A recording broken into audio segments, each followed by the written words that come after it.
Hello, hello, hello. Welcome to the Subversive Podcast. I am Alex Gashuta, and today with me we have Gio Pennacchietti. Yes. Oh, wow, you actually said it the right way. Pennacchietti. Wow, that's amazing. I'm pretty Yeah. close to your ancestral homelands. I've got good instincts about pronunciation, though I don't speak Italian. And Gio is a writer, an impressionist painter, and a self-declared Jungian traditionalist. Welcome, Gio. Thank you. Well, maybe Jungian futurist. We'll see how the podcast goes. But Oh yeah. Well, we're all, hoping for Castizo Jungian futurism. well, I'm very excited to be here. I'm a very big admirer of your work and your posting. So Aw, I'm thank you. very honored that you've picked me for your flagship podcast. I'm very honored. Awesome. Thank you so much, Joe. I love your content as well, obviously. Oh, thank you. Yeah, I'm here to ask you about something that is completely mysterious to me, art. I am a Oh, total Philistine, someone who doesn't really get art. And my vibe about art is usually that, kind of like pornography. I know it when I see it, and if I mm, don't see it, it's not art, or it's yes. it's just a disgusting, demonic projection. So, Gio, what is art? Illuminate Oh my me. God, that's like what is art? That's like saying how to breathe, what is art? It's something I guess everyone, when you're an artist, intuitively asks you, like you ask yourself this, what is art? And the way I view it is I don't try to quabble with the definition that much, because the certain, how shall we say, the certain zeitgeist that we live in, the question of art itself, for I would say the better part of 60 years and beyond, has come under question. But I would say that art is anything unite um, that would unite the world with one's inner world. And it is a worlding of sorts. It is a creation of a world. This is like a very Heideggerian definition of art, but I would say that art is anything, to quote my favorite art critic Robert Hughes, something that slips sentiment into meaning, and something that creates a world unto itself. And whether we want to quibble over the exact sort of teke of art and how to make art, that is always going to be under question, especially nowadays. But I do feel that art is something that you know when you see, because it's a creation of a world. It's a creation of something that has, I would say, in my opinion, a spiritual comportment to it. And art is something that cannot be, rather, art is unlike any other human endeavor, because it encompasses and is the filter through which all other human endeavors pass through. People say that's philosophy, but I would say philosophy itself is like the work of art in that regard. So art is the meta endeavor of all of human existence. Art encompasses everything, literally everything, and sometimes physically so, with modern installation art and performance art and so forth. But yeah, basically, I don't know. That's such a broad question, but Yeah, yeah, thank of you for course. asking. Yeah. I'm sorry for torturing you with like Oh, no. names. It's a happy torture, and put it that way. If we didn't ask ourselves these questions, I think we would be lost. And unfortunately, there is this pseudo mystification of the artist, whereas I believe, very similar to artists that have inspired me, even living ones like Brian Rutenberg, that the artist should be capable of at least explaining a vague sense of what they're doing. Because if they don't, it's a very stereotypical pastiche of a pseudo mystification, where they're like, well, the death of the author means whatever, man. Like, I think an artist has to at least have some verbalization. But of course, that's the job of the critic. But of course, as we know, art criticism is almost irrelevant nowadays. But well, I'm still doing it, so maybe, who knows? Maybe I'm the fool. But no, modern art critics or contemporary art critics, their job is almost become meaningless in the internet age, because now everybody's a critic. Every artist is their own critic. Every artist is their own brand, and that is the reality of the contemporary world nowadays. Is that the artist is caught in a position where there is a collapse of meaning and signifiers. So every artist becomes a world unto themselves.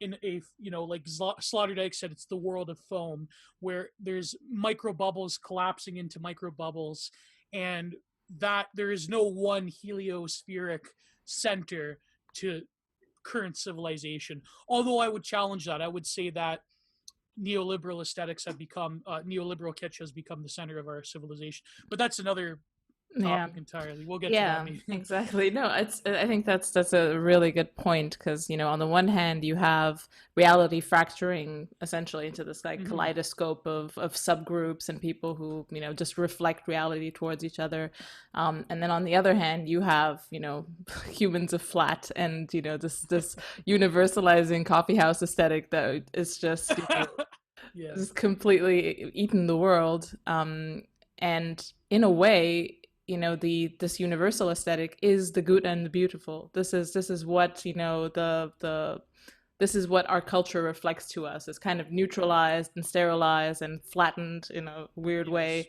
to appeal to the to anyone from any subdivision of reality can relate to the flat human, which is purple for some reason because he can't be yellow or brown because maybe that's controversial.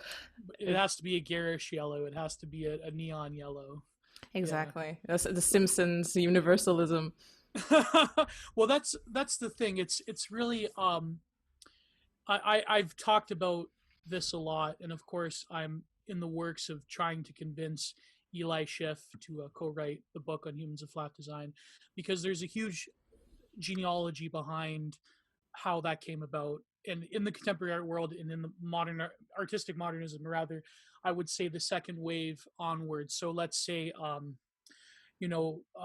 from De Bodeker in Germany, Picasso, Braque, and even up to contemporary artists that do this sort of stuff.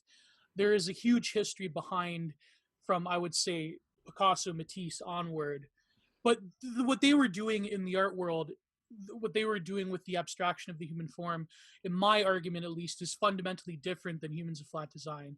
Because to me, humans of flat, it's the sort of neoliberal kitsch aesthetic du jour, because it's embodying what there's this great book that came out last year. It's called The Aesthetics of Deculturation, where I forget the author, Bornstein something, I forget, but look up, it's called Deculturation, this amazing book. And basically what we're seeing is the reality, and this is why I call it neoliberal kitsch, because deculturation is the force by which the sort of consensus post-war reality, in the aesthetic realm, but also in every single other strand of life, has to flatten every single cultural distinction in order to create a new globalized world where every single aspect, from the aesthetic to the philosophic to the spiritual to the material, and everything becomes annihilated, and it's just one global monoculture that is really in actuality an anti-culture, because culture is the enemy of that post-war neoliberal project. So now that they have to get rid of culture, what are you left with? You're left with kitsch. Kitsch being the self-contained world from which there is no history. It's very ahistorical, and there is. I'm trying to think. See, I'm trying to think of the book. I'm caught in the middle of a thought. But essentially, the forces of deculturation is, in my opinion, expressed at its apex in humans of flat design, because now the subject becomes a polymorphous blob that is imbued with without a history and without a future. And then, for example, what came out a few days ago was this graph of the city by UN Women, where it was like I think you saw, where it was like Equality Lane, Nonviolence Alley. I'm sure there's going to be plenty of violence in that alley, but it's you see that the humans themselves, the subject, is being meshed into the environment aesthetically around them. So now that the humans of flat design are these pastel-y, pink millennial pastel aesthetic, now the whole of the environment is that sort of template. And I remember a mutual of mine, I forget who, said to me, oh, well, how come there's no church in the future of this like UN planned city? I go, well, because everywhere else is the church. The whole of the moralism of the contemporary zeitgeist that we're living in, that is like, we say about this all the time on Twitter about the new woke religion, the church with no salvation.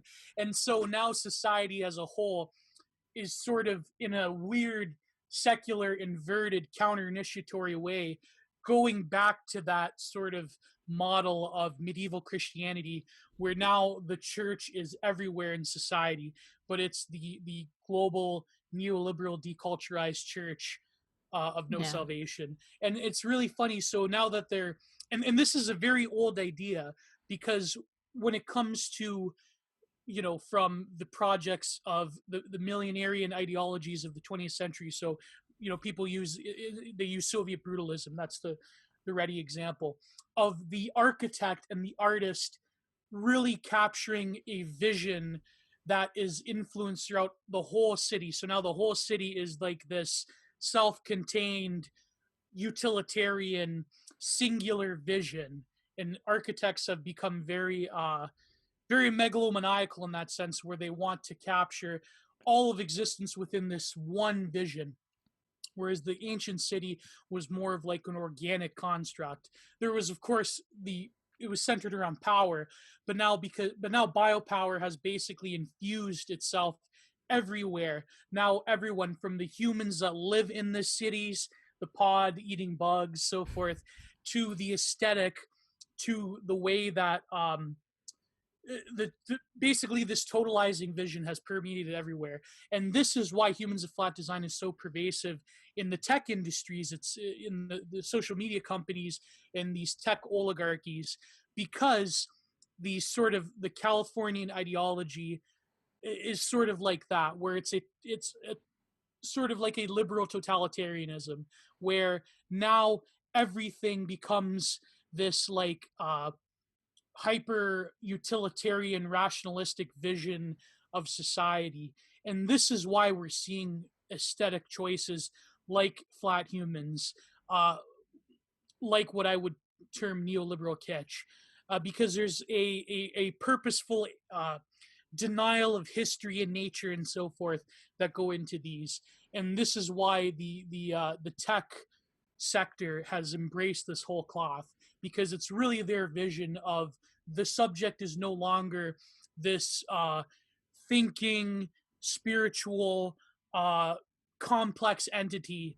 Rather, people are just cogs and data sets and input-output mechanisms for data, and that's pretty much it. And so these humans of flat design, a great, another aspect of it, a great poster on Twitter, what's his name, Real Good Boy, he had this point. He said, Gio, humans of flat design, they're imbued with almost like this perverse sexuality, what Freud called polymorphous perversity, because they look like, it's like when you look at humans of flat design, you think of like all of this weird, crazy millennial polycule type of stuff, because like in Matisse and Picasso, and like in artistic modernism, where the subject, they're sort of bleeding into each other. And for example, you have modern contemporary artists like Carol Dunham, who have these like very cartoony polymorphous perversity type of drawings and paintings, where these things are having sex with each other, these weird blob entities. And he, for example, Carol Dunham, he's the famous one who did the big vagina paintings, and he's also the father of Lena Dunham. So there you go. That say no more. So so there, when you look at humans of flat design, you see this polymorphous perversity because they're blending into each other. Everything now becomes the total environment of the new quote unquote liberated morality of neoliberal modernity, and therefore the aesthetic of the subject themselves represents the totality of this sort of liberated character. And sorry, I'm just rambling on right now. I realize No, I'm no totally. worries. I think it's Yeah. it's super interesting. I mean, this whole, I hope I'm making some sense, but I don't know. yeah, yeah. I mean, you're making sense to me. I don't know. I don't know about you guys out there, but but yeah, this it's quite disconcerting. I mean, I've been working in tech for quite a long time. I've been kind of tech adjacent, Mm. and how fast everyone converged to this aesthetic, and also the fact that there's that humans design kit or two use or Humans, yeah, yeah, with the yeah. three A's, Yeah, yeah, yeah. exactly. Like they're this is the most like utilitarian, interchangeable system where it's like, oh, just give her a wheelchair or make her, you know. make her make her trans. Yeah. Exactly. Oh, we need more trans people. No worries. We'll just change the genital area, or I don't know. Well, what do you think, having worked in the tech sector? You know what I mean by the California ideology, right? Oh yeah. Like, do you think? I remember talking about this with Alexander Bard on Break the Rules, um, and like, what's your opinion? I know this is, you're asking me. I'm like your guest, but what is your opinion on where you see the sort of utopian vision of tech as opposed to the reality that we have nowadays? I guess like the California ideology, it still kind of persists, but it's like, I don't know, this weird mutilated sort of thing. Yeah, it's everywhere. I mean, this is the spirit of tech. These like hyper optimistic, rationalist utilitarians, seeing the world through like a 2 by 2 centimeter window and thinking they have comprehended all of creation. Yeah. Throwing wrenches into God's machine and then being surprised that shit goes sideways. It's quite, the hubris of it is quite scary, and the kind of like the monomania, the obsession with woke stuff is essentially why I kind of moved away from London, which is it kind of has a bit of a simulacrum of Silicon Valley where Oh I yeah. where I used to work. It's the same people. Some have a British accent, most don't because they're from everywhere around the world. Um, Yeah. it's I don't know. I think it's very limited. It's not very well thought out. The butterfly effects contained in all of this hubris are immense, and these guys don't think can see that far. I Mm. mean, look at what's happened by now. I mean, I think I might be a bit too Ted pilled to ever have worked in tech, but I still, know. Wow. yeah. Yeah, I No, mean, but it's true, and you could see this in the aesthetic choices that they make as well. Like, that's the even more depressing part of it, because to me, art is life. And when when I think of that, there are some artists that are doing interesting things with technology, but a lot of them, I notice they have the same. The problem is that when you have Silicon Valley nerds that are going into the art world, like people like Superflex, for example, it's just like, to me, that's, for example, when people say that, well, painting is dead but it persists, uh the figuration is dead but it persists, it's, to me, art is that perennial lindy sort of reality. For example, when it comes to the humans website, me and Eli, we were talking about this, about the reality that a lot of these flat design choices, they're generated not out of a conscious sort of artist or graphic designer doing them, but rather the machinic program is taking over, and the algorithm is determining what is the most market friendly aesthetic that you can put on like a tech website interface.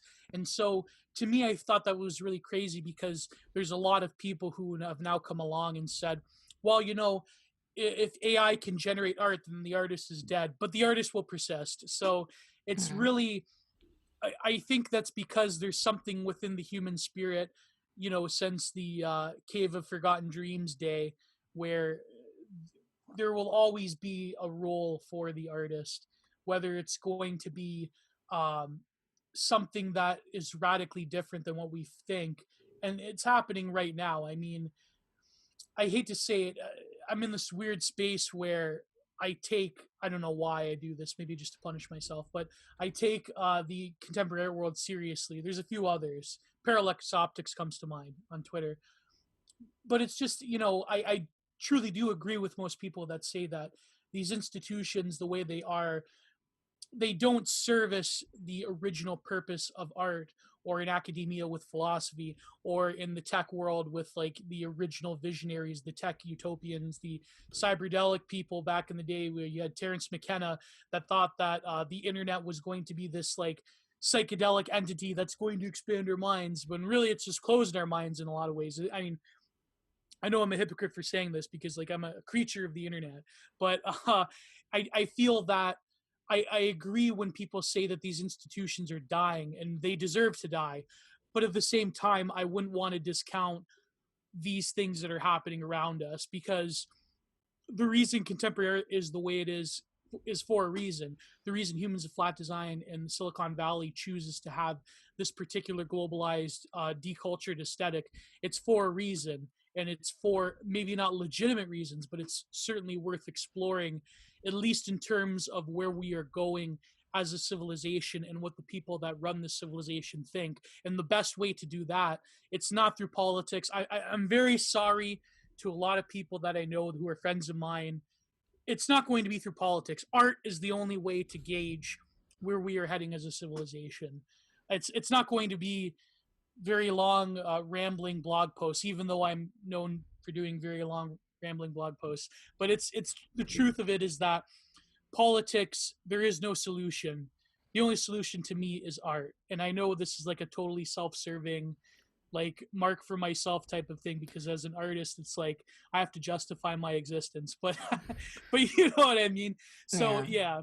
I don't disagree. I mean, I still kind of have some feeling that there might be kind of a parallel political solution, but the thing is, I really think it is downstream from aesthetics. These things influence each other in a major way, and I feel like the right, which I associate myself with, has been very bad on aesthetics. They Yes. don't really have a concept, and if it is, it's just like kind of. I mean, I love all those pictures of like 1970s, 1980s women by a pool and like this modernist and like, I don't know, like 1980s style cosmic paintings. It's real cool, but I can't, but we cannot be, crystallized in amber. That can't be the aesthetic of the right. And I feel like a lot of people are also choking on the concept of postmodernism a little bit too hard, which is kind of a big bugbear now with the anti-woke, post-woke people. They're like, oh, postmodernism is just this, this event, this singularity where, a couple of Frenchies came in and just wrecked liberalism and Western civilization. No, it didn't work that way. No.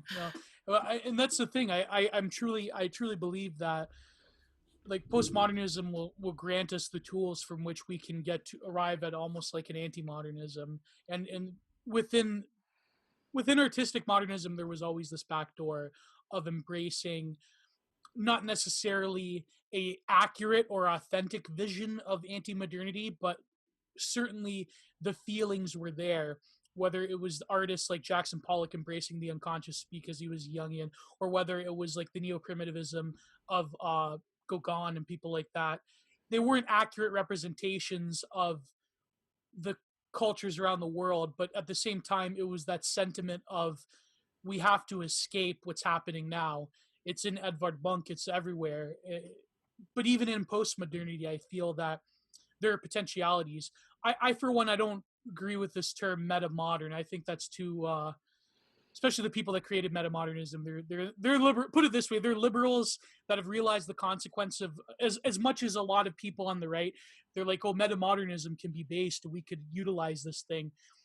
I hate to say that a lot of the meta moderns, they are basically liberals that have realized that postmodernity has like this, as Frederick James has said, has this like reactionary force behind it that can be exploited. And so they're like, oh, oh man, we have to go back to where we can create this like room for sentimental sincerity. Whereas it's like, it's very much like kitsch for liberals in some ways, because it's like, well, we have to go back to a sincerity, man.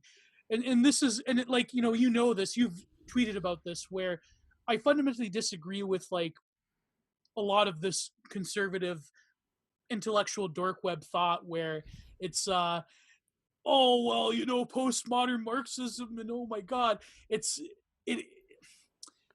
to say that, like, for example, when they talk about relativism, there is no such thing. Like, relativism was like an early 2000s thing. Can you look at the world that we live in, the zeitgeist that we're living in now, the Gest, the episteme, and say that we live in an age of relativism? Relativism was the tool to get us to this point, and now it Exactly. is, it is an Exactly. iron law that you have to conform to the new religion. It's not relative at all. Exactly. So, and again, what I mean by the potentialities of postmodernism, especially within art and the work of art, there are a lot of artists in the contemporary world, even nowadays, who have afforded themselves sort of, let's face it, mutated and inverted forms of traditional art practice and ideas. But at the same time, that's like almost like the best that we're going to get. So, for example, in the 60s, you had, at the cusp of, the avant-garde dying, and abstract expressionism was the whole thing. You still had the inklings of the spiritual within painters like Mark Tobey, Hyman Bluth, even Jackson Pollock, really. I mean, people, that's like the go-to, like, besides Cy Twombly, that's like the go-to, like, Paul Joseph Watson level critique of, like, this is modern art is trash because it doesn't represent anything. It's like, I agree. Like, you don't have to like it, obviously, but I do feel that there's something deeper going on there. And unfortunately, up until nowadays, when abstract expressionism died in the 80s, now we have conceptualism, now we have installation, now we have performance, which do possess some potentialities, but the problem is the new religion uh, is firmly cemented within the contemporary art world, and the contemporary art world, like the literary world, has become another organ of academia. And there are outsider artists doing interesting things, but unfortunately, um, a lot of the things that basically would have to happen, these institutions would have to go away, and that's not going to happen anytime soon. But until then, I do feel that there are some interesting things going on, but it's just, you have to be aware of the danger, put it that way. And this is, I've gotten in trouble with this with, my fellow online right wingers, where I'm fully aware of the dangers of it. But even once in a while, just a generic, lib that's doing art, they can come upon or stumble upon something in their work that is interesting and mystical and spiritual, but it requires a lot of that digging in order to get to there. And I don't agree with this immediate impulse. Uh, One of my recent videos on YouTube where I was painting this scene, that picture of that German tourist in Australia, the nudist, he's chasing the boar that stole his bag. You know that picture? No. Yeah. Well, I was doing this. I started this painting on Breakthrough Rules in a live stream once, and it's this German tourist who his bag was stolen by a wild boar, and I'm like, I have to paint this. Like, even just for the meme, I have to paint this. So I was doing this painting video, but I was discussing these recent tweets that blew up about how, like, it was like some Orthodox person. I'm not hating on. I have a great admiration for the Orthodox Church, but this person was saying about how the Renaissance nude is no different from like anime, from like pornography and hentai, and I had to go on that. But anyways, the point being is that when it comes to the artistic sensibilities of the online right, we are severely lacking. And I don't want to cast shade. I think it's important in one sense, but I see a lot of these aesthetic posters, and I feel that I don't want that to divulge into just another form of like right wing kitsch, because uh, I'm trying to tread carefully here. I think it's good to celebrate beauty and vitalism and so forth, but I feel that unless you're actually committed to creating the work of art instead of highlighting what is good about other works of art, I feel that that is a very limiting sort of it's a very limiting threshold, and because anyone can become an aesthetic account, obviously, and there's some who do it very well, fashion blogger, earth eater, so forth. But I think we could do better, put it that way. Yeah. And the only way we're going to do it is if we foster an environment um, where artists can come about and not be afraid to to create works that are truly crafting a unique new aesthetic that isn't just a recapitulation of like 80s fashion wave retrofuturism or like 19th century academic romantic paintings.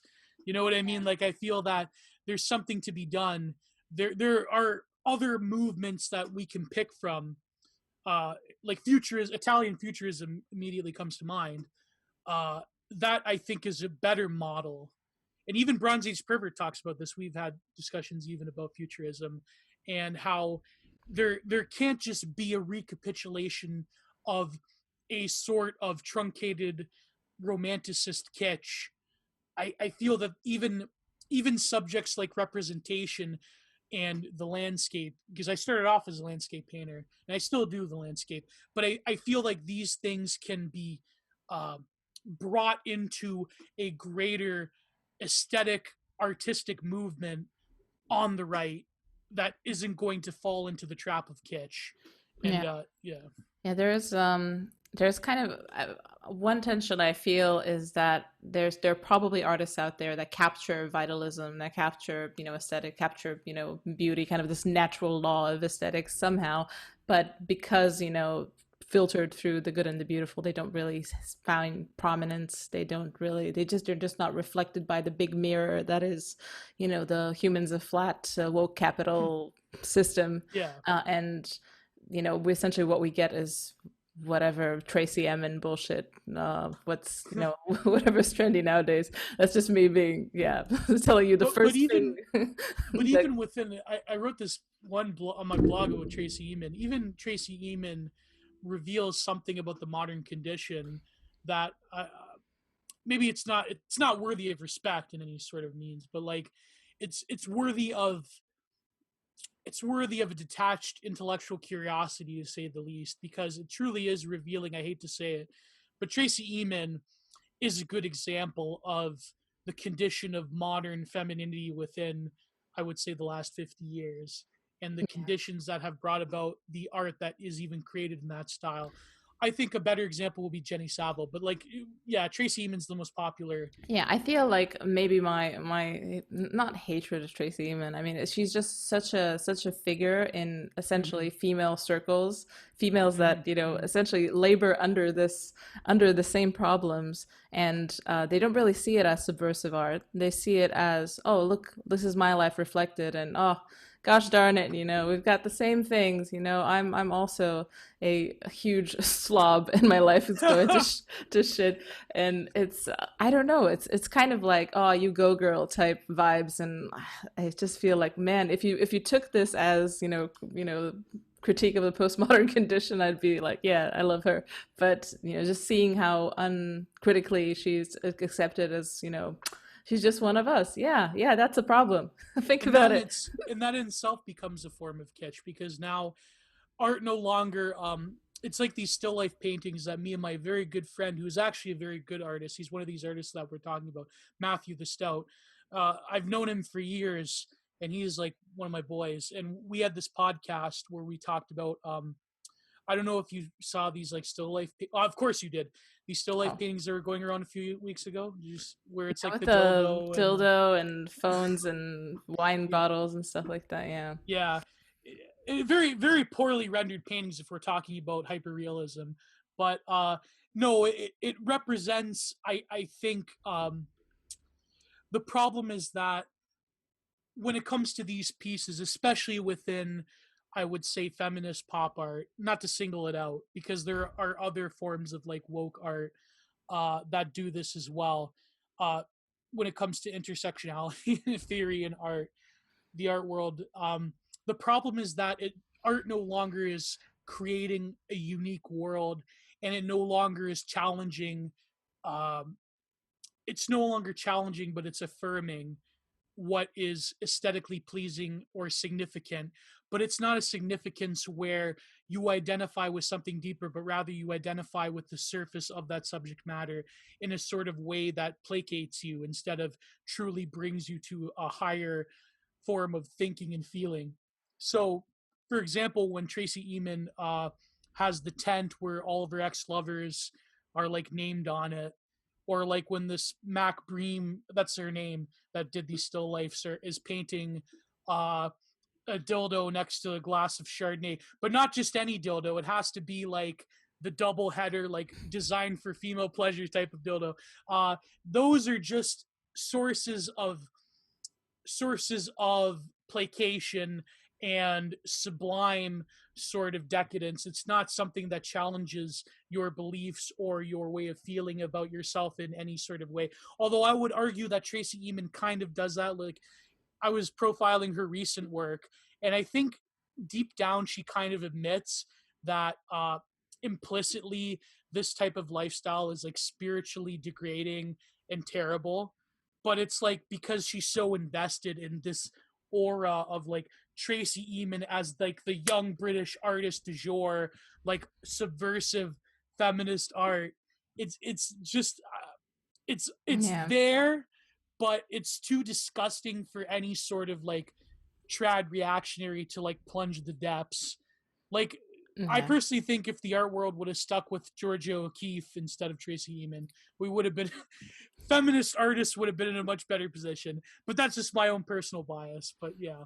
Yeah, she's an interesting character. And I think, a big part of it might be she just got old. This type of Oh yeah. game, it's quite interesting when you're really young. It's, when you're the center of attention. I mean, she's a good-looking woman, or used to be, and then You get old, and then yeah, there you go. yeah, existential. The female life cycle is quite existential after a certain a certain age. You kind of get confronted And with death really, really soon. and there are artists, there are female artists who have done this gracefully. For example, I know it's probably just a retread of Francis Bacon, but Jenny Saville, she is, even though you could read into like the typical like liberal feminist themes in her work, she's a portrait painter. She's in fact, one of the only ones doing very good portraits in contemporary art world. And she had this interview where she talked about how her having kids and maturing through that fundamentally transformed the way she looked at her own work of art.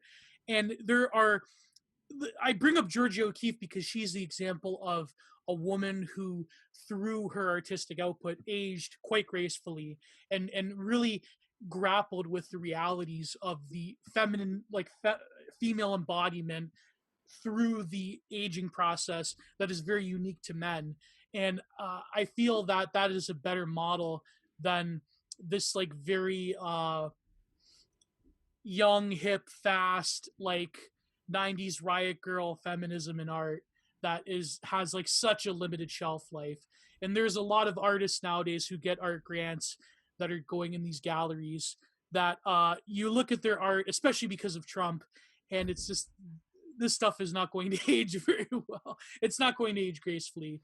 And Yeah. unfortunately, that's the problem with all activist art. And this is another lesson that the online right has to get, is that activist art and political art, or rather art as a vehicle of politics, never has that much of a good shelf life at all. And not to say that all work of art in some level has a political dimension, but at the end of the day,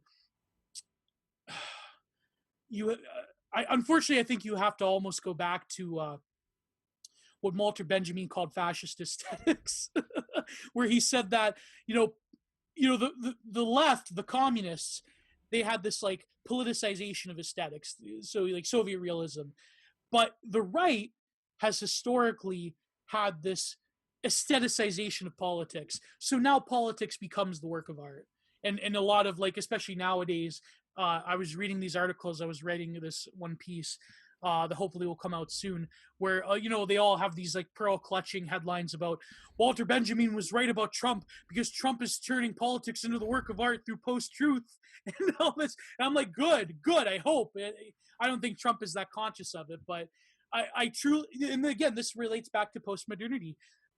post-truth and post-modernity, the hyper-reality that we're living in, has afforded us these tools of aestheticizing politics like nothing else. So now performance becomes the work of art. Political performance becomes the work of art. And I Yeah. truly feel that the online right has to explore this more. And there's already work being done. There's already people who have done this, Yeah. since And 2016 onwards. maybe not even in like an explicit way. In a way, I feel like this kind of this egregore that's formed from by just Twitter anons creating memes and spreading just the most exquisite language about the what's ailing the world Yeah. is already some form of performance art. Like the Babylon Bee is performance art. It's Yes. just the contrast between reality, which is, as we know, Twitter anonymous accounts, what they're shelling, Yeah. and what's out there is probably I don't know it's probably some form of installation. Well, there has been, and I'm friends with the guy I admire very much, DC Miller, and he was the one that organized. I don't know if you remember the LD50 gallery. Do you remember that? No. Well, this was like in 2016. It was basically a gallery with a lot of installation pieces from like OG Frog Twitter people. So like Metaquan 4 was there, uh, TV Ameriqua, uh, that other person that we all know, but complete the system, if you know what I mean. So it got shut down and it was called fascist, and the entirety of the London art world basically tried to like destroy the lives of everyone involved in this gallery. But I wrote something a year after where I said, well, what if there was like 100 underground LD50 galleries? What if there's more of this? What if there's more performances, not in sort of like an unconscious event? So like, Alex Jones going to a protest, although that is very effective. A lot of good content has arisen from Alex Jones going to protests. But what if there was conscious effort involved in sort of like the, I would say, Chan culture to Twitter, e-right culture, creating political performances, and then later the visual plastic arts can like sort of catch up. I think there's a lot of potentiality in there, and there has been some instances of this, but I feel unfortunately for the longest time since 2016, 2015, the people at the top, and again, I don't want to name names, but they haven't been conscious of this. It's really just been like, I create my cult of personality, I create my grifting cult, I create my pay pigs, and then like when the going gets tough, they leave, and or they like transform or something. And I feel that the problem is that there is no organization behind any of this besides like micro networks that are centered around certain figures.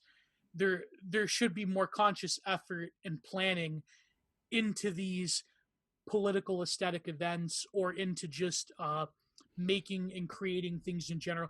And I feel that nowadays people have realized this, and there are some people that we know that are doing good things. But there needs to be more emphasis on it.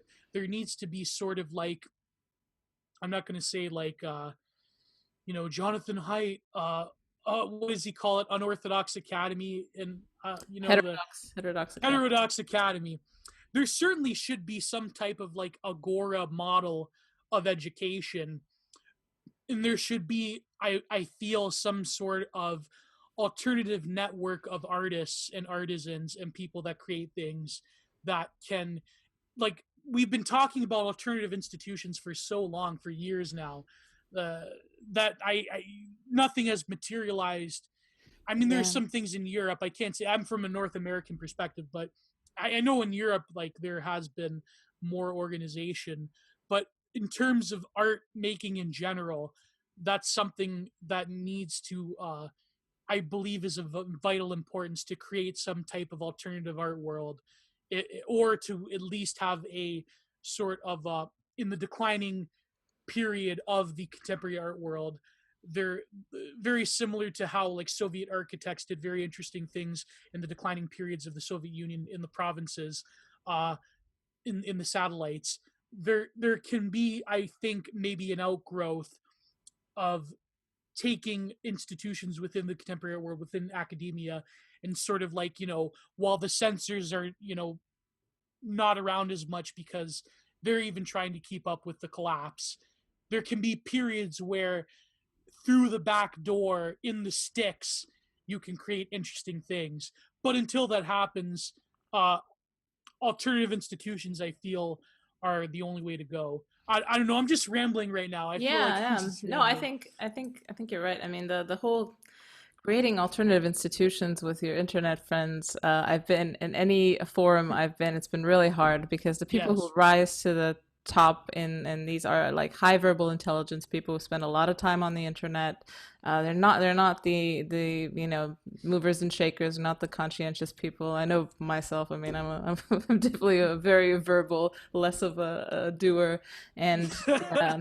And Yeah. everywhere I've been, it's really hard. It's like herding cats, And I thought it was only because I was like in kind of libertarian circles before, and I was, yeah, everyone's libertarian. Obviously, they're not going to coordinate, but whew, it's the same in every spot.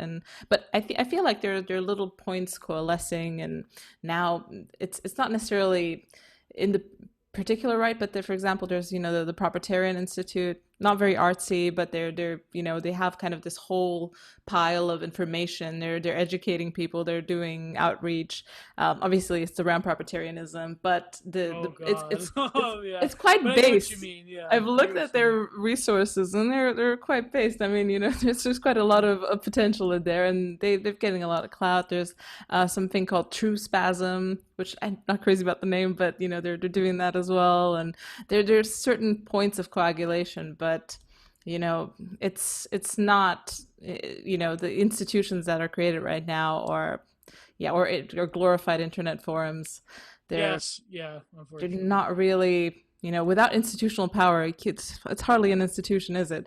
So yeah, it's really hard to take over the reins of power without exerting actual power, because they can just unperson you overnight, as we've seen Exactly. as we see every week with friends of ours. And it's quite, yeah, it's disconcerting. I mean, you can be controlled opposition until we want to really snuff you out. It's quite Exactly. scary. And Um, but that's the whole condition as well, because that is the panopticon. That is like, there doesn't even have to necessarily be feds involved. It just has to be the hermeneutics of suspicion. It has to be uh, people that are selected for this role of controlled opposition. But when they become too burdensome to the powers that be, they're sort of unpersoned. They're taken off. They're given the Alex Jones Molyneux treatment of like just everywhere at once, just getting rid of them. So yeah, yeah. Unfortunately, that's the problem. I feel I don't want to be blackpilled about it, but there really is. Well, if we go down this road, we're just getting getting into the typical stuff. So yeah. yeah, yeah, it is, I mean, I've just kind of showed up on Twitter, and it's already kind of giving me the heebie-jeebies. But yeah, it's normal. Anyway, another thing I wanted to chat to you about is abortion. Oh boy, so, right into it, eh? No, because you were just Yeah. posting something about abortion before I started the stream, and I was like, Oh, man, because of Argentina. Yeah, yeah. yeah, it's quite interesting. This is like, to me, it feels like this is one of those, lever issues. Like, it really separates the men from the boys. It's It is like, the lever issue. yeah, It is. it's essentially the last ground of morality and culture, and the way woke capital is taking this on, Mm, the sheer demonic force that's behind it, and the celebrations, the shout your abortions, yeah. it's quite shocking. I mean, I'm Eastern European. I come from Romania. We had like quite a checkered past with, contraception being illegal. So any form of contraception was illegal. Obviously, abortion was legal. We wanted lots of Romanians, and we have quite a situation where, a lot of, coat hanger situations. People got thrown into prisons because of that. People died. So abortion is a hard to bring up issue in Romania, and it is very legal. You know, we've got a lot of abortion, but at the same time, it's a deep moral issue that, you know, stretches out not only, you know, into the lives of the children, but into lives of the mothers, into society in general. Like, what type of society do we want to cultivate? So, I don't know. And in art as well. I know you've done a lot of work around this, and you've promoted. So, what's what's the future of abortion in art? Oh boy, wow. Unfortunately, um, yeah, like, well, I did this big monster gallery review that was like 70 pages in the beginning of the year. This gallery that had like a lot of like the most important like feminist artists like Marilyn Minter, Cindy Sherman, Laurie Simmons. By the way, Laurie Simmons is married to Carol Dunham, and she is the mother of Lena Dunham. So Of uh, course. I think Laurie Simmons is actually a better artist than Carol, but yeah. So it was called "Abortion is Normal." It was an emergency gallery because of course Trump gave cover to a lot of legislation, pro-life legislation that was basically allowed to be put through because of the Trump presidency. So there was a lot of activist art, and of course I picked through all of it. I try to be deeper than just like straight up denouncing it because of my own personal beliefs. But I basically, what I'm seeing right now, and of course, there's a lot of activist art that is being generated from these images, whether it's Argentina or Ireland or Uruguay or elsewhere, where it's like these, and you know, they all have English signs, ironically enough, right? Um, these women crying in the streets in celebration of being able to commit infanticide. And there is a lot of activists are going around the the act of abortion itself, and the, you know, not to give away too much of it because you can go read it for free on my blog in the major PDF section. I call it Bodily Profanations Part 1 to 3, and I want to write a follow-up piece of it as well. But basically, there is a profane, inverted, counter-initiatory uh, reversal of mythos and uh, spiritual symbology around the act of abortion itself. So you have a lot of art pieces in this gallery and in other ones. There's recently been one in DC where you have the sanctification of secular saints, like especially Ruth Bader Ginsburg. Uh, you have religious iconography being inverted and used to this what I would call a postmodern archetypal remanifestation of the terrible mother archetype that Jung and Eric Neumann talk about, that always crops up in the work of art in the declining period of every empire. So now you have the sort of the civilization that has embraced this vector of death, because death and life are intimately involved the way that sexuality and death are involved with each other, le petit monde, right? So you have this embrace of a terrifying uh, inverted spiritual femininity that now is the cosmic longhouse mother squatting and destroying her own children, the way that in various mythologies throughout the world, where now the mother is the terrible mother that is consuming her children. And this upsurge of energy is reintroducing a weird inverted re-sacralization, re-enchantment into the politics of modernity. And abortion is the vector because, you know, I had this thread explaining this where, to me, abortion is the like alpha and omega of social issues because it has to do with the state of the soul itself, because it is your disposition towards life and death. It is the issue because it says so much about a person's beliefs and most cherishly held values and worldview, Weltanschauung, because it is that which you claim to be. This is when the experience of life begins and ends. And from there, you can defer, I would say, every single political belief on this one position, on this one social issue. Yeah. Yeah. I know it's like I hope I'm not making too much of it, but it No, no. seems to be like the social issue for a reason. It is, and to me, I see the same thing, and maybe in kind of even a broader way in antinatalism. To Yes. me, which is seems to be the very intricately tied to the cult of modernity. Like when Yes. I heard that McKinsey was paying people to get their eggs frozen, when in the vain hope that they might still work after 40 years of dutiful service to the company. Yeah. It was quite shocking, and the fact that for example, in London, in tech circles, telling people that you're not going to have kids because, I don't know, polar bears are suffocating, or something's something's dying, something's melting, Mhm. is absolutely normal. And people are like, oh, maybe I'll have one kid because two is really bougie. Is quite, I don't know, it's really an anti-human stance.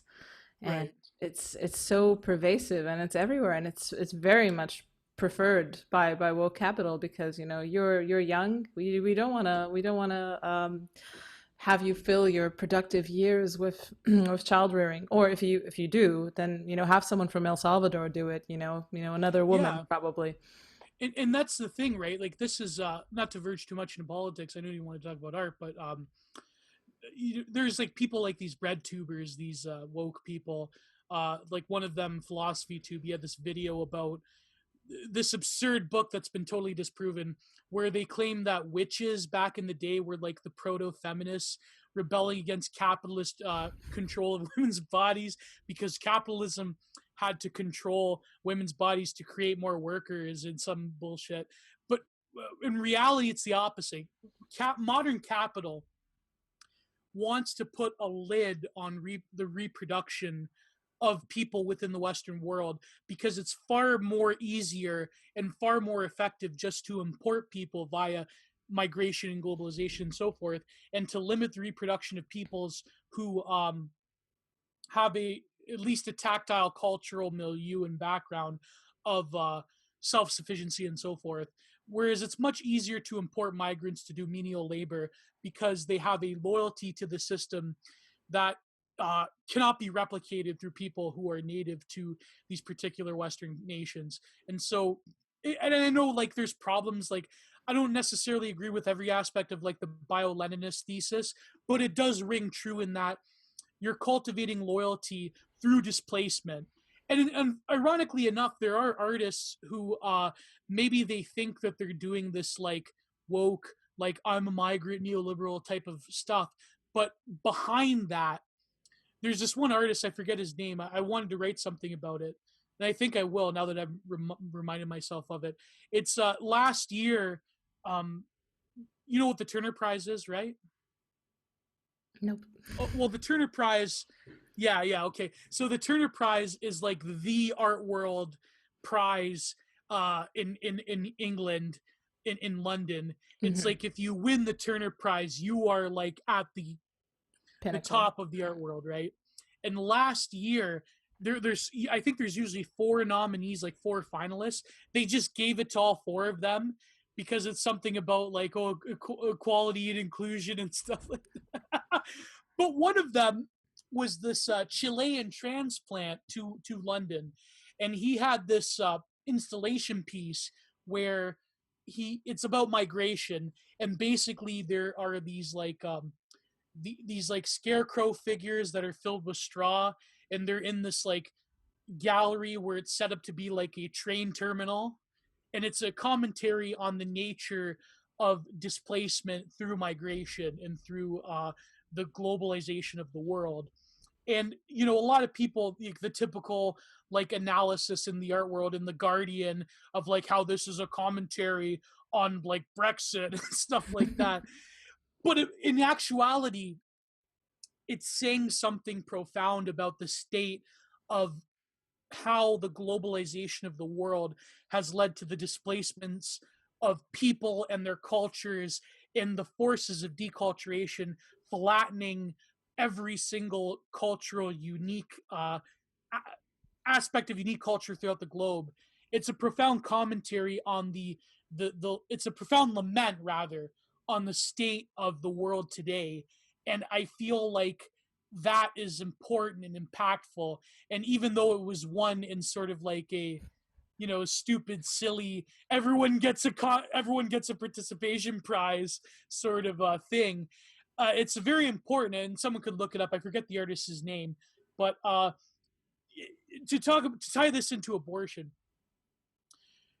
in terms of the contemporary art world, this is very much the in vogue, like, I would say it's almost like a juvenile, like retrograde, like early 2000s, like, we're going to stick it to those fundamentalist Christians sort of thing, where they have artworks around, I'm trying to think of it, because I spent a period of a few months immersing myself in this stuff and just like gritting my teeth, right?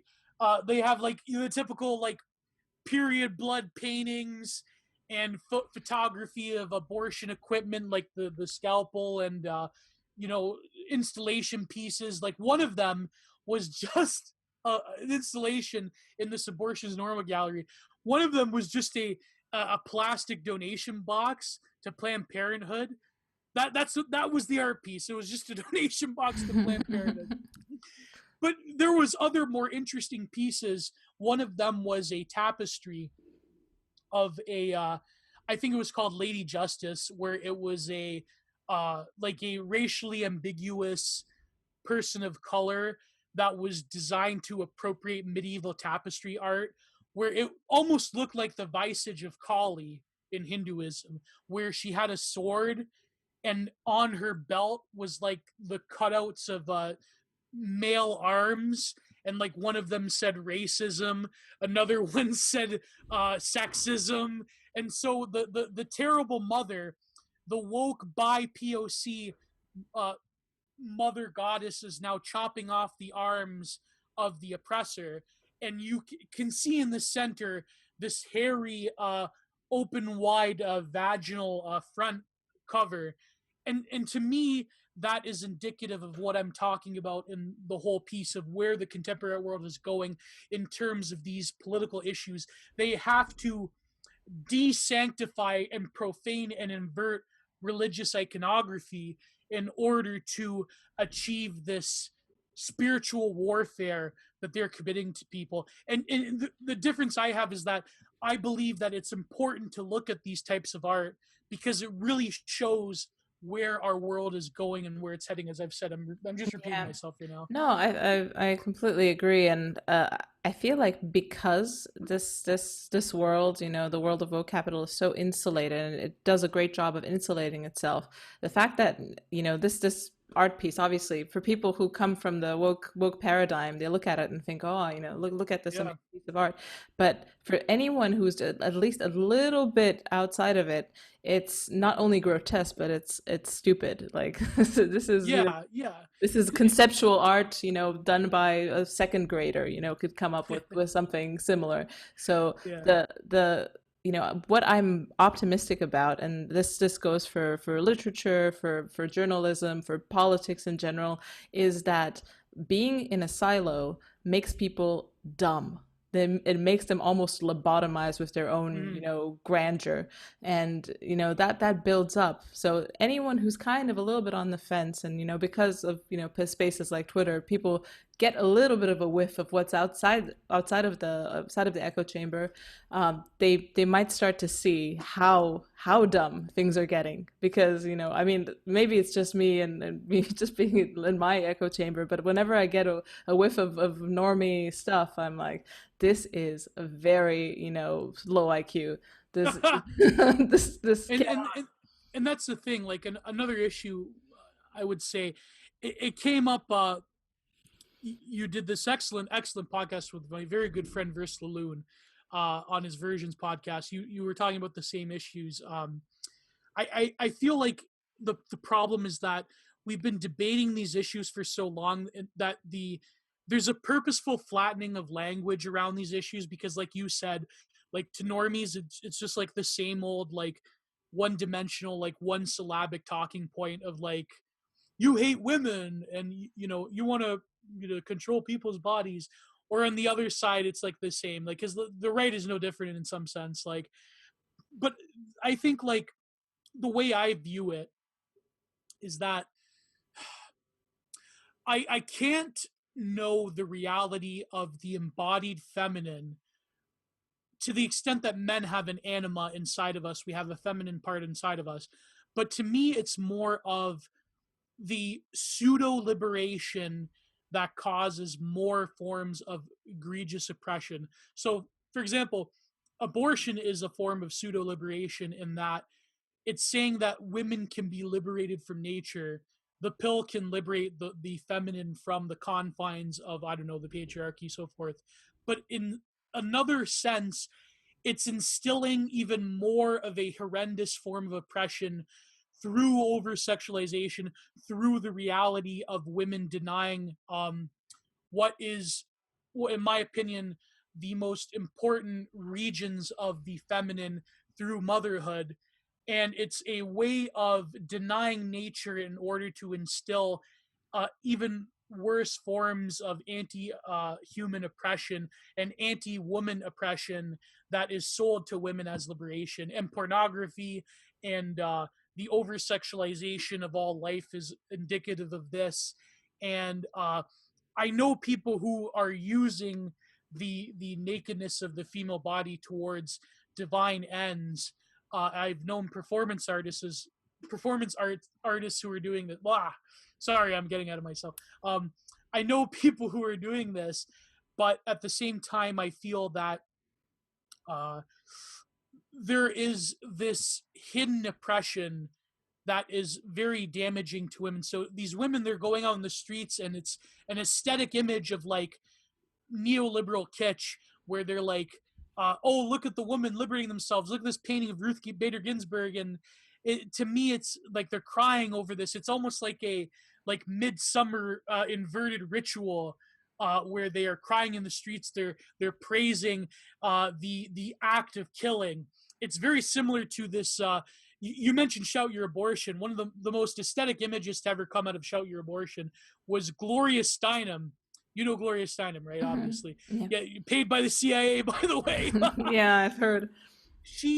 Alex Jones talked about this. Is back in 2011. Alex Jones talked about this, where and it's all gone now because YouTube. We all know what happened. Where Gloria Steinem, they had these black and white photos of women who wore the shirt "Shout Your Abortion," and there's a black and white photo of Gloria Steinem where she's wearing the shirt and she's doing the third eye symbol. So Alex Jones, he's like, see, look at this picture, Gloria CIA Steinem. She, her third eye opened wide when they stuck a blender in her and she killed her own child. And it's like, literally, she's doing that with the Shout Your Abortion. And so this is the type of art that I critique in my piece. And to me, that says so much about the spiritual state of mankind and of Western civilization in particular, just by that image of like the premier, the top of the heap feminist academic activist opening her third eye. I'm not doing the Diamond Dallas Page thing. I'm a fan of professional wrestling, so people know the Diamond Dallas Page thing. But she's opening her third eye. She is inverting the spiritual iconography in order to serve the demonic political ends of the interdimensional demon reptilians that run this world. So, so yeah, like to me, that image says it all, really, in my opinion. I really love your point about the replacement of this theoretical oppression by real oppression, because you're essentially freeing yourself from one aspect of nature, which is essentially also tied into the most gratifying experiences that you can have as a woman, and you're also blocking yourself in youth, because this is all super fun stuff, and you're essentially liberating yourself to have fun while you're young, and then you're kind of sacrificing the future. You're sacrificing, you're kind of blocking yourself into a paradigm that just says, okay, I will be forever young, which is also what woke capital says that you can be, with all of our range of products and all of this consumption that you can engage in. And notice how the aesthetics and the political movements and the attitudes, and this is probably because us millennials are like the, we're like the boomerang, like eternally young, infantilized generation. because like the millennials now were taking over these avenues of civilization. It's all geared towards this like eternal mixing of young and old and maturity and immaturity. And it's like this it's like this polymorphous perversity. We're now consuming things, consuming sexuality, consuming identity, consuming products, eating the bugs, living in the pods. That is all designed to infantilize the world through this like central planning model, this like great reset, Agenda 2030 type of stuff, where now everyone gets to live the dream of being a child forever. And the aesthetics represent this. The conquering of nature in an ironic way has led us to an eternal childhood, but not the eternal childhood of Nietzsche, not the spiritual childhood of creating the child as the representation of creating the new. Like Carl Jung, he called this the pure eternus of the child archetype, because the child will bring about a new world.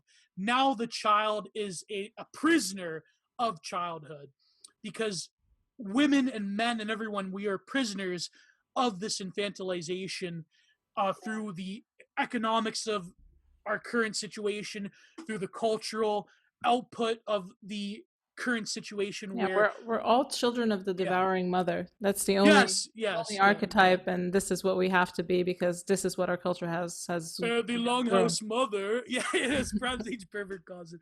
No, it's true. And the thing is, like, this is a hallmark of post-modernity as well. Frederick Jameson again goes into this in his book. It was called Postmodernism, the logic of late capitalism, very famous book, where he talks about this collapse of the high art low art distinction. So now we have people in academia talking about comic books and the Beyoncification of culture, and how WAP is indicative of the cultural moment. This is the collapsing of the distinction between high art and low art. And this is where, ironically enough, people like Jordan Peterson, the classical liberal types that talk about postmodern neo-Marxism, they don't understand that the Frankfurt School also predicted this, because they had a fundamental disagreement with the postmodernists that came later, but there's some similarities there, particularly between the Frankfurt School and Michel Foucault. When I was in academia, I wrote this, my master's, I wrote this whole thing about it. But not, again, I don't mean to toot my own horn, obviously. I think credentialization is bullshit, BS. But the point being is that when you actually read Horkheimer and Adorno, when you read the later works of Theodor Adorno, when he talks about the culture industry, he talks about, like, in his book Aesthetic Theory, he's predicting the reality that the distinction between high culture and low culture is going to completely collapse, and it's going to be terrible, because now people think that, like, and this was in the 40s, like he would have a, if he came back to life, he'd like immediately want to go back if he saw nowadays, right? But he was talking about jazz and Disney movies, where it's like, now Disney movies, that's high culture. So there's this proletarianization, or rather this lumpen proletarianization of all culture, because now the people that we used to refer to as inscribing the gatekeepers of high culture, so people that we used to go towards, like academics, art critics, as the source of where we got our notions of high culture, now they're talking about comic books, they're talking about the Marvel universe, the way that they used to talk about Proust or Chagall or Rembrandt. It's like now they're talking about Thor and what's a WAP. They're talking about WAP as a major. I guarantee you there will be doctorate thesis being done in these studies departments on WAP. There's already ones being done on Beyonce. As we speak, I'm sure. As we speak. Yeah, it was quite the cultural phenomenon. I know, like, some of my friends who were kind of like, who woke on the art world and stuff, and in a bad sense, they were really taken with WAP. They loved it. It's just like this new feminist anthem, and I was like, oh god, that's a WAP. yeah. But that's the thing, right? That's the and the thing is, I don't want to just, like, again, like, I don't want to, like, go into because it's very easy to do, like, the Yeah, Paul Joseph Watson. Paul Joseph Watson, critique. Like, what did my friend Matthew call it? The trad take industrial complex, where it's like, you look at this and it's terrible, and we all know it's terrible. We all know it's spiritually degrading on a deeper level. But I feel that I wouldn't want to, when it comes to the art world in particular, I don't want to devolve into that sort of like simplicity. But I would say when it comes to the culture industry, like when it comes to like Hollywood and like, I wouldn't say the music industry, because the music industry is kind of dead, but the music industry has grafted itself towards the Hollywood culture industry as a whole. So like you have like, you know, WAP is a good example of that, where now, you know, that becomes part of the sum total of the global culture industry. And when it comes to that stuff, I wholeheartedly agree. Like, this stuff is just trash. It's just it's not going to be there's a pseudo relevance to it. There's a pseudo event behind it. You remember that song, was the guy's name Donald Glover that did the America, This is America? Oh yeah. There is like, there's a conscious media generated hyper reality to the way these pieces are taken up by the culture industry. They're promoted as like, this song is like the new like American songbook, like this is the most creative statement of our era there is. But at the end of the day, I truly feel that a lot of these works, they're not going to be remembered in like, not the next 15 years, the next 5 years. I feel that, and it's because they're manufactured, they're pseudo creations of the culture industry, and they're promoted as being the profound statement of our time. And the thing is that they are kind of like statements of our time period, but not in the way that these gatekeepers of culture think they are. Yeah. Because they're highlighting the reality that we live in a series of pseudo events and pseudo creations and pseudo art, and it's just sued. Nobody's free of pseudodom.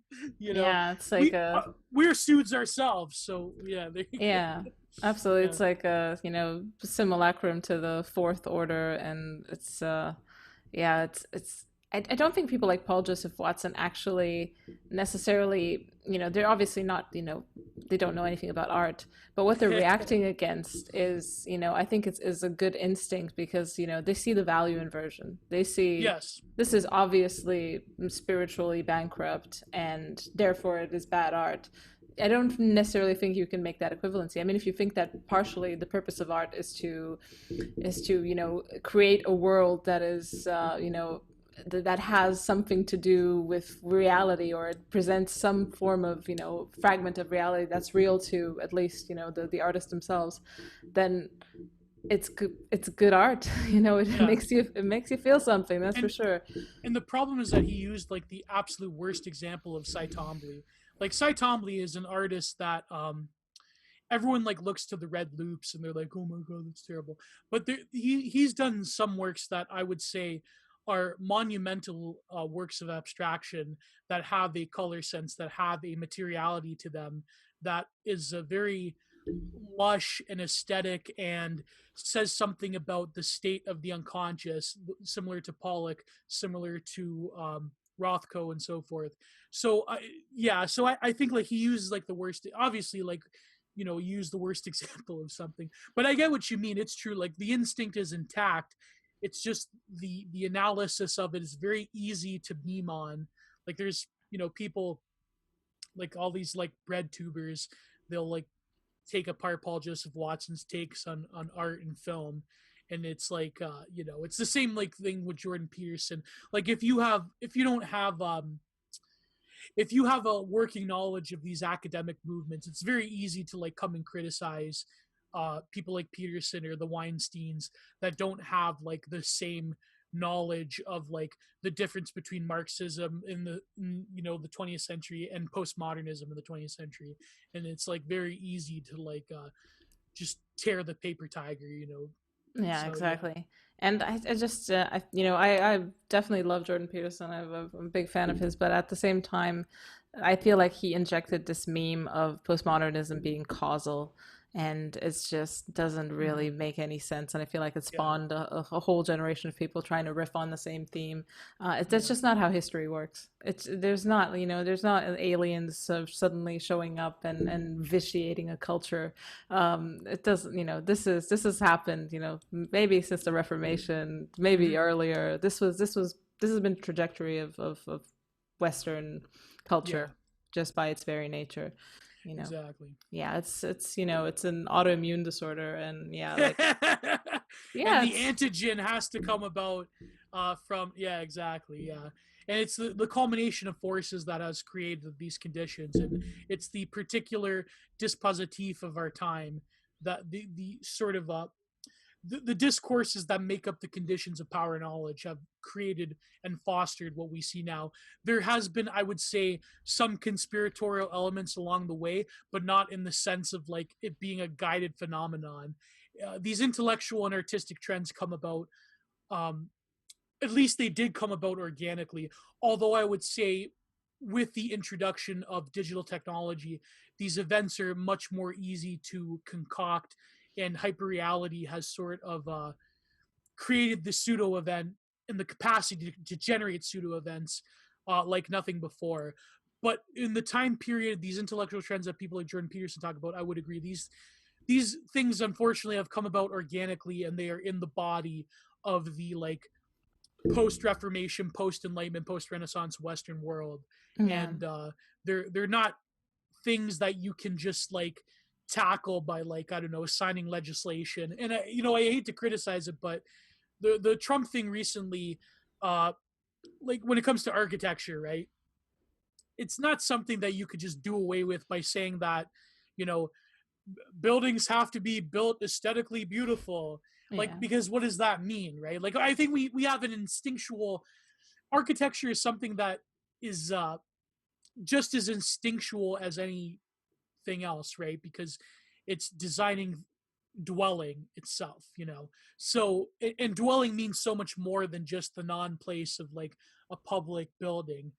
But when it comes to like actually putting a concrete legislation on it, not that I disagree with that legislation, but it's more so like, it's sort of like the academic thing, like let's suspend academics till we know what's going on. It's like that type of stuff isn't working because you're trying to get at something that is intangible. Like even just when people talk about censorship in academia or censorship in the art world, it's even more subtle than like them just like telling you to like, you can't do this. It's more, it's deeper than that. It's more of like they're selecting for a phenotype that they let go into these institutions to begin with.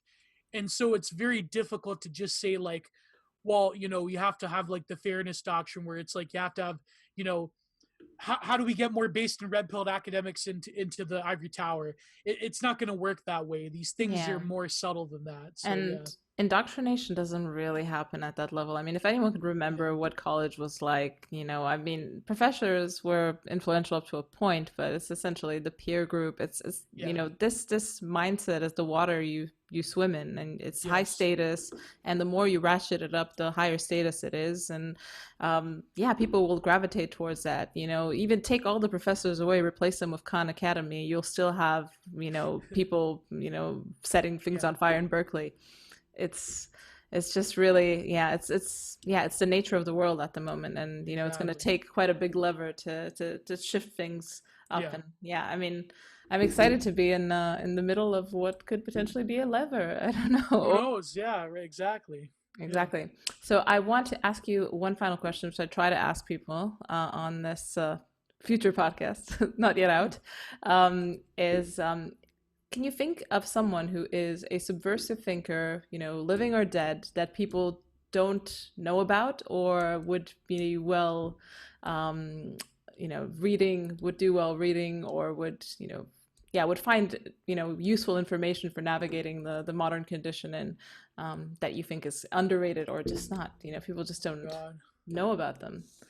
Oh my God, that's such a hard one. I mean, I'm trying to think of names. You mentioned Agamben, and I mean, I'm not.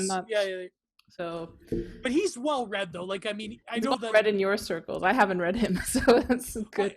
I know the academics have.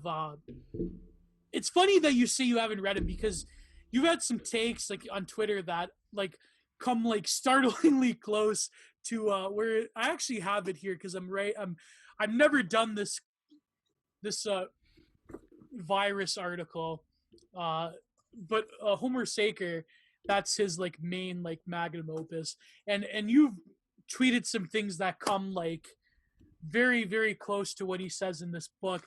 And I know that academics have like totally rejected him over the lockdown takes, right? Because, but I truly think that he's one of these thinkers in this weird space where the left, the united like woke left, they're sort of like they're like sloughing themselves off of him and other thinkers. Like, I think we're starting to see this with Michel Foucault, where the wokes, they've even gone beyond Foucault because he says things that are inconvenient to them. So these are like sort of the thinkers for many years now I've preached about that we need to read. But in terms of like an obscure thinker, I mean, you could go with meme choices like, Ted Kaczynski, but people know about this, right? I don't know. I think, can I pick an artist instead? Would that be better? Yeah, of course. It's with the theme of the show. It works really well.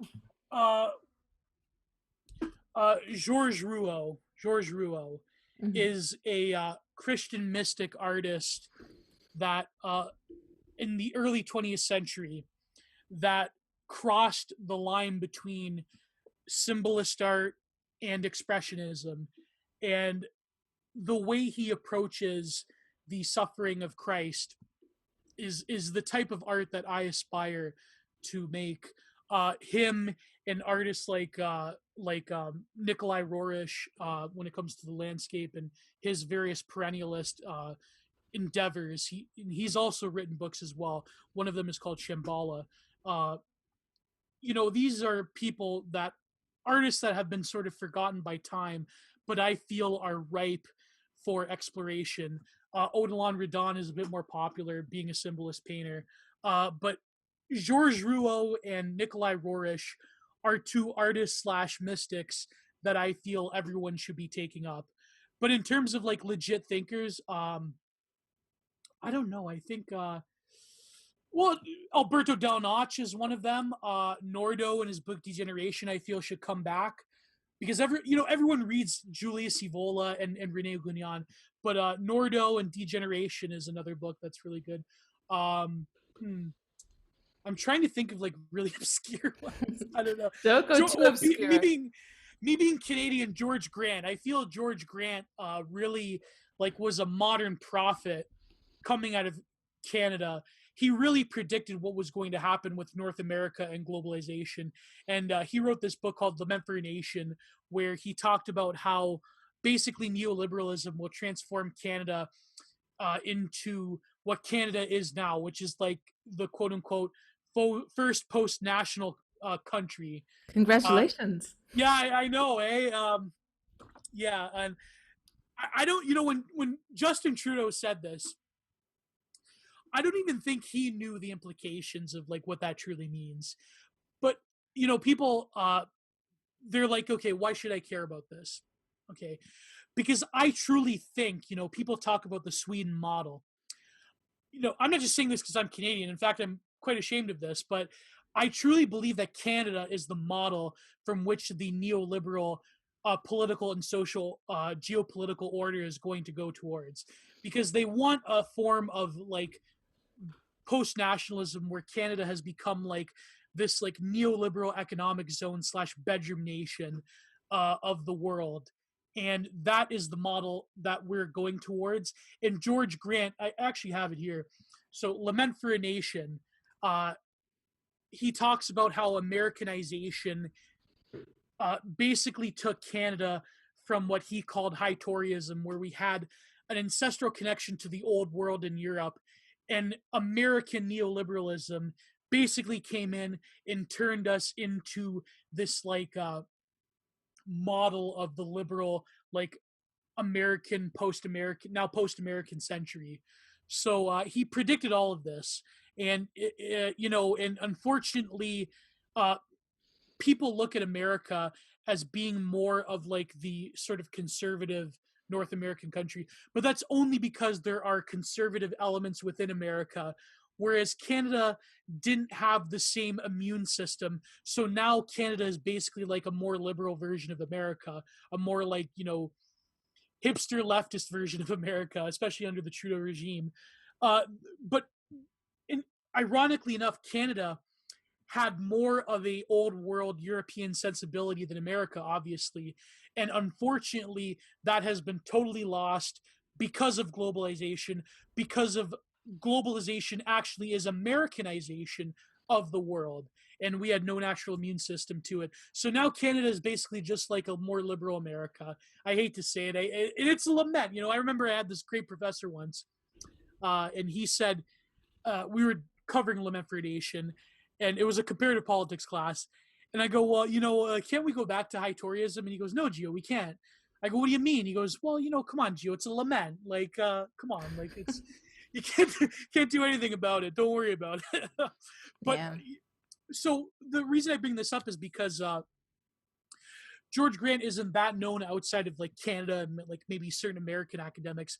But the reason George Grant is important as a thinker is because he predicted back in the 50s, he saw the trajectory of these nations that were being globalized by the American culture industry machine. And I feel that Canada is the model of where we're heading towards. And we see now, we talked about with abortion. As you know, Canada has no abortion law, and it's purposefully designed that way to have like things like partial birth abortion, everything. And so you see these nations that were quote unquote held back by things like the Catholic Church in Ireland and Argentina and elsewhere. Now they're having these like totally psyoped, foundation funded celebrations in the streets by court cases that have allowed abortion. And abortion has become the symbol of what it means to be a quote unquote first world country. And because you're liberated now, so congratulations, Ireland. Congratulations, Argentina. Now you are a liberated first world country. Congratulations. So, and Canada is the model because Canada was the, and continues to be the woke testing ground for every particular social program that's going to infect America 5 years down the road. And when America catches a cold, the rest of the world will sniffle. But when China catches a cold, the rest of the world is sniffling. So, yeah. So, sorry, I'm rambling right now. Oh, no So, worries. It's okay. Yeah. This is what podcasts are for. A bit of rambling is part of the deal. Yeah, I mean the thing is, Romania is also, we're not the canary in the coal mine, but we're downstream, and Exactly, everything's happening here as well. Like, would you say Romania is a part of like the based in red pilled Slavic ring of like Hungary or Poland, or no, you guys are like totally No, colonized? the problem with Romania is that, to be honest, it's not really a country. It's three like kind of little shires that were put together about 100 years ago under kind of Austro-Hungarian rule, and Right. there's not really that much coherence. Like, Hungary is a highly coherent country, like, Oh if you yeah. can see that. Poland as well, they have kind of this imperial history that kind of ties the nation together. Yeah. Romania is an export ground for, brain drain and criminality. Yeah, I keep saying this. Oh Western Europe got all the smart people, and they also got all the criminals, which makes this yeah. place a really nice place to live. And if you have Twitter to talk to interesting people, then it's great. It's funny because Canada is almost like, maybe not exporting crime, but like Canada. The reason Canadian multiculturalism is like the state religion is because I would argue that Canadian provinces are even more they're even more regionalist than America, because it's almost like these several separate identities, not just like Anglo Canada and French Canada, but now like Western, like prairie, like Alberta, like those people. They have no relation to us in Ontario. We have no relation to them, almost culturally at least. Same with Quebec. So it seems that the reason multiculturalism has been allowed to become the state religion, it literally is like a state religion here, is similar in that we are like a conglomeration of disparate parts and like peoples that like have no business like connecting, and through the years are like unique identity, because Canada used to have, believe it or not, a unique like identity, but over the years that's slowly become eroded. And when Trudeau's father, Pierre, came into power, he like totally gutted the old world Canada and instituted the public religion of multiculturalism through state legislation. And so it's funny you're telling me about Romania, because it seems that a lot of these countries that have come under the spell of the like neoliberal religion are countries that have experienced immense fragmentation. You know, like Romania, you came out of the Soviet Union in like a terrible state with Ceausescu and so forth, right? So it's like same with like, it's almost like a miracle that Eastern Europe has managed to retain a lot of their unique cultural backgrounds and sense of identity, because of what happened with like the, you know, in the 90s when the Union fell and like Tito went away. Because a lot of these nations, like Ireland is one of them, where you have like North Ireland and so forth. Fragmentation breeds this perfect opportunity for the globalists to exploit them and institute state mandatory enforced multiculturalism that really isn't multicultural. It is a homogenization through difference, through the exploitation of difference and superficiality of those cultures. So yeah. Yeah, exactly. And you can see this really well in Eastern Europe. The Mm-hmm. smaller and like less gravitational pull a country has, and you could say that this is the less right wing a country is, the more it's also under the European Union. Like for Mm-hmm. Romania, the European Union is legitimately an aspirational supranational organization, because this is kind of my thinking, and this is kind of what was borne out by the facts, is that their their game theoretic equilibrium is exported from the West. Even though they're corrupt, they're not as corrupt as we are. And there's been quite a lot of positive influence by having people from, administration and people just coming here, setting rules, putting their foot down, and they've kind of hemmed in corruption a little bit. But at Mm-hmm. the same time, it's a bit of a devil's bargain. You have Yes. to sell your soul on so many levels to get an injection of this miracle juice that comes from the West.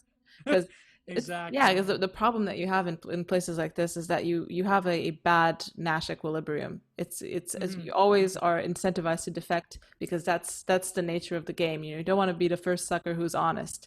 And Exactly. after 50 years of communism, yeah, you need someone coming from the outside injecting some magical Western juice into the whole thing, so that it actually works a bit, and has worked a little bit. And there's been a lot of projects done with European money, but at the same time, the core of the country is hollowed out. The Mm. smartest people in the country are in the West.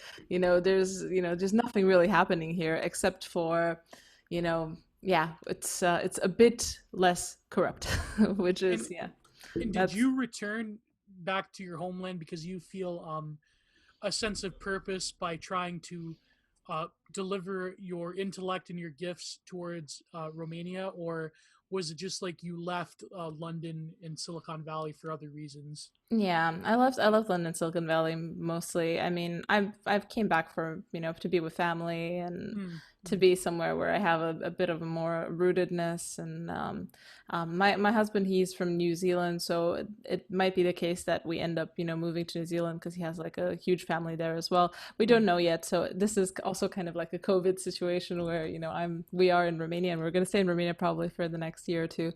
But yeah, who knows what's going to happen? It's definitely going to be somewhere where we have family. That's the most Mm. important thing. Yeah, I wouldn't recommend, especially nowadays, going back to New Zealand. They're not. They're under the spell, right? Even more so. I don't know Yeah. how Australia managed to become retain some of their based in red pillness. Australia actually should have been. if it wasn't for America, Australia would be like Canada, or rather, we would be like Australia. Like Australia is the actual Canada. They still managed to retain some of their like A little connection to bit, the a UK a little little bit. bit. Yeah, but yeah, I mean, I think like it's a very crazy situation we find ourselves in the provinces of the world, whether it's Canada, Romania, or elsewhere. I don't know. I think as much as I don't want to agree with people like Alexander Bart, but I think he's correct when he says that all the interesting things are unfortunately going to happen outside of America. It seems that America is on its declining phase, and I don't know if Biden gets in, especially in January, it's who knows what's going to happen. I don't know. I don't want to bring up the crystal ball, but it's not going to be fun. Uh, it's I don't know. I don't want to be too black pilled, but I guess like being in the situation that Canada is in, it's much easier for me to be less emotionally invested in what happens across the border.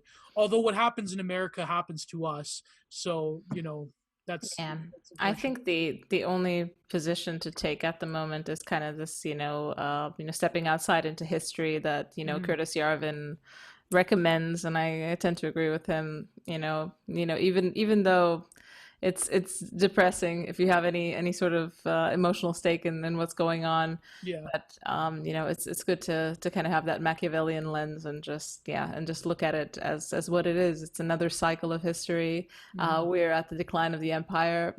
Might as well just get some popcorn. I mean, it's not like I'm gonna And halt it. and that's the thing. At the decline of every empire are potentialities that can arise in culture, in art, in philosophy, and there is a way that through fragmentation there is a sort of like a build up of system controls where the monitors, the gatekeepers of the system, they can no longer contain the contradictions, and they can, I wouldn't be surprised, maybe not like the tech companies, but like the social media companies, but I wouldn't be surprised if there is in the next 10, 20 years a sort of loosening up of the guard, because things will become so fragmented where they really can't keep a handle on it. Of course, the ultimate black pill is if the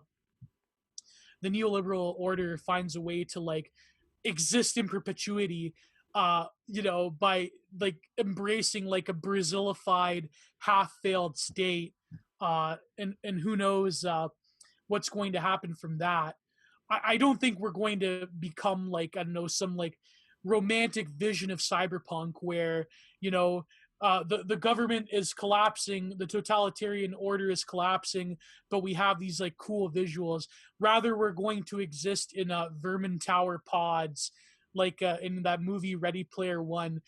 Back in the day, I wrote this vicious critique of that movie, where we're going to live in that one scene where they have like these sky high favela trailer parks miles high into the sky. Maybe that will be the future. Who knows? Hopefully not.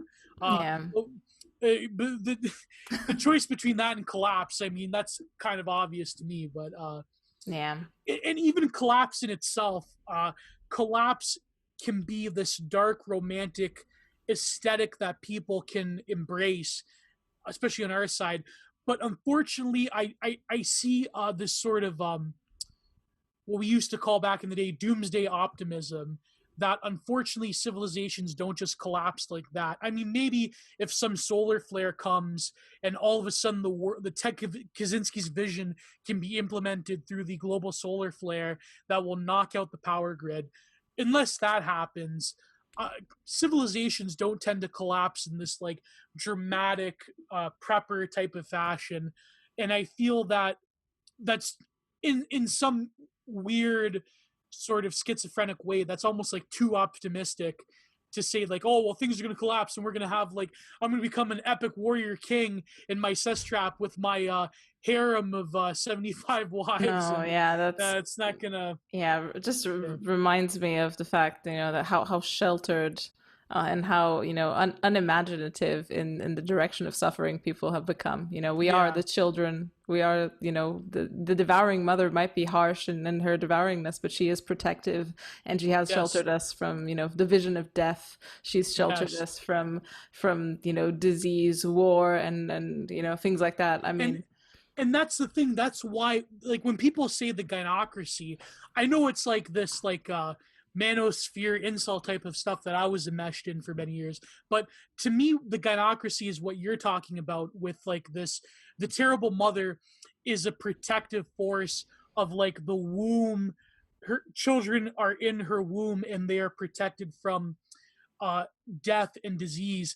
And what's happening recently, again, this ties into Giorgio Agamben, is because the response to what's happening, and people know this if you've listened to Break the Rules podcast, but I'm a recoverer of the Chinese imported delicacy, and thank God me and my folks were all right. We didn't have it bad, but and it really just further ingratiated my suspicion that this is a huge purposeful overreaction.